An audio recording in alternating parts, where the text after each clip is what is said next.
And now we're going to get into the stories that are put out by our friends at Indie News Network. The first of them being our friend, the Dissident. Ooh. This is a really scary article that everybody seemed to have missed, because how did we miss that? Okay. How did we miss that? We've all trolled and we've all sent tweets that are concerning, that are messing with people, and they're jokes that could potentially be taken out of context. Right. Okay. Yeah, you especially, bro. Right.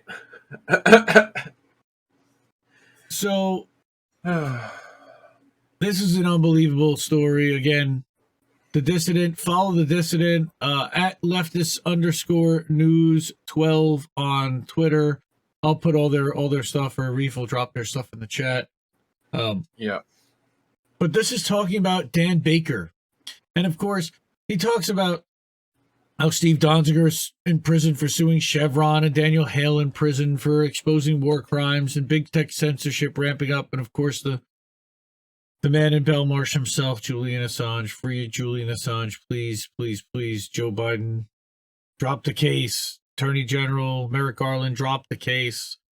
We have persecuted this man long enough. We've compromised ourselves. It's crazy. Anyway, Dan Baker is a 34-year-old yoga teacher and medical technician trainee based in Florida with no criminal record.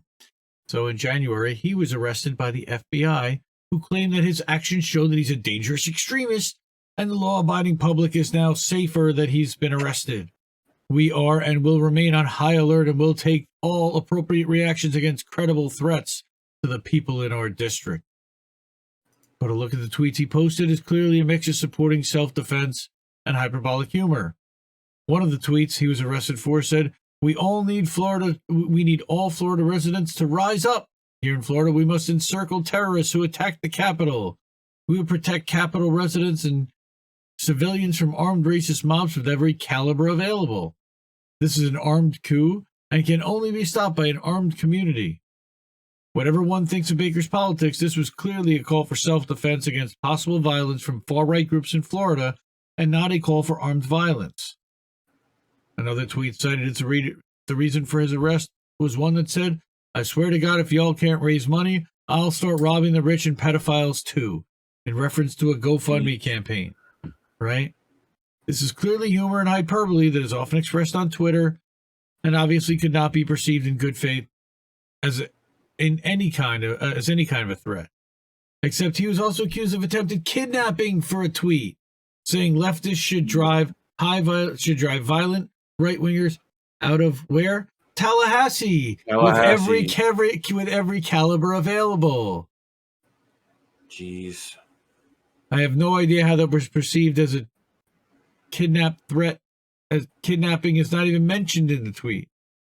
Journalist Natasha Leonard reported that other tweets he was prosecuted for included memes featuring Homer Simpson, Baby Yoda, and a picture of a kangaroo. Baby Yoda. Again, he is being sent to prison over Twitter jokes. She also, for an article in The Intercept, contacted Baker, who said from the prison that the FBI criticized me for supporting Black Lives Matter, feminist liberation ideologies, global revolutionary movements, and direct democracy. The government has made its stance clear. Such terrible things. I'm surprised he wasn't part of INN.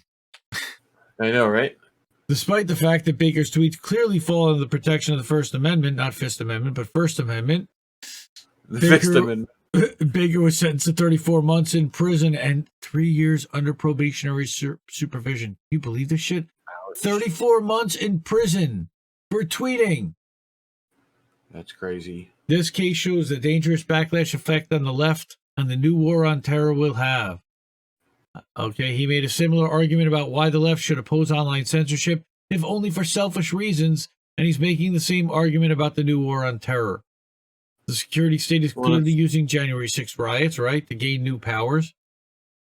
Adam Schiff, we're almost done, one of the most pro-security state Democrats, has been pushing for a domestic terrorism bill to go after right-wing extremists. But increased FBI powers will result in more cases like Baker's, where leftists get arrested for supporting self-defense and using hyperbolic rhetoric online.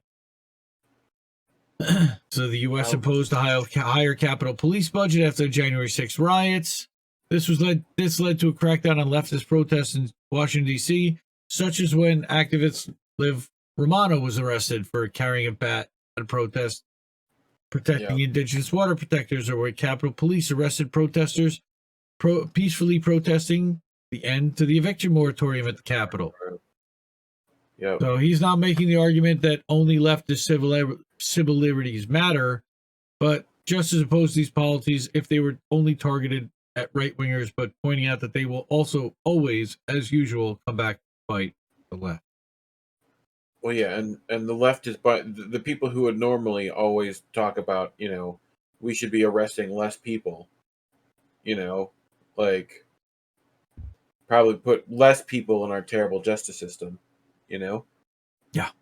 Like, yeah. crazy.